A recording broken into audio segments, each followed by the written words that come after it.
بسم اللہ الرحمن الرحیم۔ تمام دیکھنے اور سننے والوں کو السلام علیکم۔ بلعام بن بعورہ یہ شخص اپنے دور کا بہت بڑا عالم، عابد اور زاہد تھا، اور اس کو اسم اعظم کا بھی علم تھا۔ یہ اپنی جگہ بیٹھا ہوا اپنی روحانیت سے عرش اعظم کو دیکھ لیا کرتا تھا، اور بہت ہی مستجاب الدعوات تھا کہ اس کی دعائیں بہت زیادہ مقبول ہوا کرتی تھی۔ اس کے شاگردوں کی تعداد بھی بہت زیادہ تھی۔ مشہور یہ ہے کہ اس کی درسگاہ میں طالب علموں کی دعوتیں 12,000 تھی۔ جب حضرت موسیٰ علیہ السلام قوم جبارین سے جہاد کرنے کے لیے بنی اسرائیل کے لشکروں کو لے کر روانہ ہوئے تو بلعام بن بعورہ کی قوم اس کے پاس گھبرائی ہوئی آئی اور کہا کہ حضرت موسیٰ علیہ السلام بہت ہی بڑا اور نہایت ہی طاقتور لشکر لے کر حملہ آور ہونے والے ہیں، اور وہ یہ چاہتے ہیں کہ ہم لوگوں کو ہماری زمینوں سے نکال کر یہ زمین اپنی قوم بنی اسرائیل کو دے دیں۔ اس لیے آپ حضرت موسیٰ علیہ السلام کے لیے ایسی بددعا کر دیجئے کہ وہ شکست کھا کر واپس چلے جائیں۔ آپ چونکہ مستجاب الدعوات ہیں، اس لیے آپ کی دعا ضرور مقبول ہو جائے گی۔ یہ سن کر بلعام بن بعورہ کانپ اٹھا اور کہنے لگا کہ تمہارا برا ہو، خدا کی پناہ حضرت موسیٰ علیہ السلام اللہ تعالیٰ کے رسول ہیں، اور ان کے لشکر میں مومنوں اور فرشتوں کی جماعت ہے، ان پر بھلا میں کیسے اور کس طرح بددعا کر سکتا ہوں؟ لیکن اس کی قوم نے رو رو کر اور گڑ گڑا کر اس طرح اصرار کیا کہ اس نے یہ کہہ دیا کہ استخارہ کر لینے کے بعد اگر مجھے اجازت مل گئی تو بددعا کر دوں گا۔ مگر استخارہ کے بعد جب اس کو بددعا کی اجازت نہیں ملی تو اس نے صاف صاف جواب دے دیا کہ اگر میں بددعا دوں گا تو میری دنیا اور آخرت دونوں برباد ہو جائیں گی۔ اس کے بعد اس کی قوم نے بہت سے گراں قدر ہدایہ اور تحائف اس کی خدمت میں پیش کر کے بے پناہ اصرار کیا، یہاں تک کہ بلعام بن بعورہ پر حرص اور لالچ کا بھوت سوار ہو گیا، اور وہ مال کے جال میں پھنس گیا اور اپنے گدھے پر سوار ہو کر بددعا کے لیے چل پڑا۔ راستہ میں بار بار اس کا گدھا ٹھہر جاتا اور منہ موڑ کر بھاگ جانا چاہتا تھا، مگر یہ اس کو مار مار کر آگے بڑھاتا رہا، یہاں تک کہ گدھے کو اللہ تعالیٰ نے گویائی کی طاقت عطا فرمائی، اور اس نے کہا کہ افسوس اے بلعام بعورہ، تو کہاں اور کدھر جا رہا ہے؟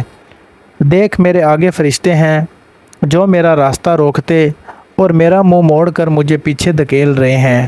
اے بلعام، تیرا برا ہو، کیا تو اللہ کے نبی اور مومنین کی جماعت پر بددعا کرے گا؟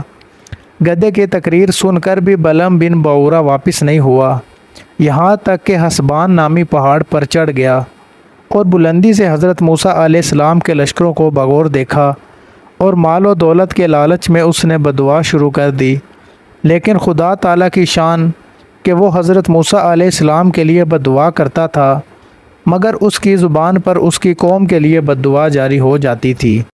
یہ دیکھ کر کئی مرتبہ اس کی قوم نے ٹوکا کہ اے بلعام، تم تو الٹی بددعا کر رہے ہو۔ تو اس نے کہا کہ اے میری قوم، میں کیا کروں؟ میں بولتا کچھ اور ہوں اور میری زبان سے کچھ اور ہی نکلتا ہے۔ پھر اچانک اس پر غضب الہی نازل ہو گیا کہ ناگہاں اس کی زبان لٹک کر اس کے سینے پر آ گئی۔ اس وقت بلعام بن بعورہ نے اپنی قوم سے رو کر کہا کہ افسوس، میری دنیا اور آخرت دونوں برباد اور غارت ہو گئی، میرا ایمان جاتا رہا اور میں قہر و قہار و غضب و جبار میں گرفتار ہو گیا۔ اب میری کوئی دعا قبول نہیں ہو سکتی، مگر میں تم لوگوں کو مکر کی ایک چال بتاتا ہوں کہ تم لوگ ایسا کرو تو شاید حضرت موسیٰ علیہ السلام کے لشکروں کو شکست ہو جائے۔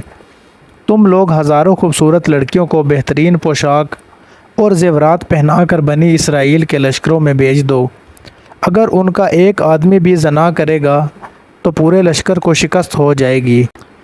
چنانچہ بلعام بن بعورہ کی قوم نے اس کے بتائے ہوئے مکر کا جال بچھایا اور بہت سی خوبصورت دوشیزاؤں کو بناؤ سنگھار کرا کر بنی اسرائیل کے لشکروں میں بھیجا، یہاں تک کہ بنی اسرائیل کا ایک رئیس ایک لڑکی کے حسن و جمال پر فریفتہ ہو گیا اور اس کو اپنی گود میں اٹھا کر حضرت موسیٰ علیہ السلام کے سامنے گیا اور فتویٰ پوچھا کہ اے اللہ تعالیٰ کے نبی، یہ عورت میرے لیے حلال ہے یا نہیں؟ آپ نے فرمایا کہ خبردار، کہ تیرے لیے حرام ہے، فوراً اس کو اپنے سے الگ کر دے اور اللہ تعالیٰ کے عذاب سے ڈر۔